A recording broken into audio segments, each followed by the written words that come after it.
சின்ன முருகைய சிங்கார முருகைய சின்ன முருகைய சிங்கார முருகைய கொஞ்சி கொஞ்சி தமிழ் பேசும் செந்தில் வடிவேலனவ கொஞ்சி கொஞ்சி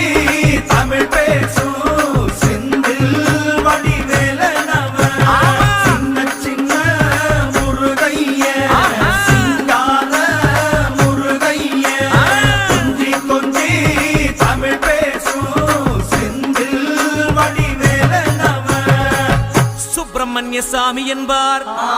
கார்த்திகேயன் என்பார், சுவாமிநாதன் என்பார், முக அமுதன் என்பார், பாலசுப்பிரமணியன் என்பார், கருணாகரன் என்பார், கதிர்காம கந்தன் என்பார், கதிர்வேல சுவாமி என்பார்.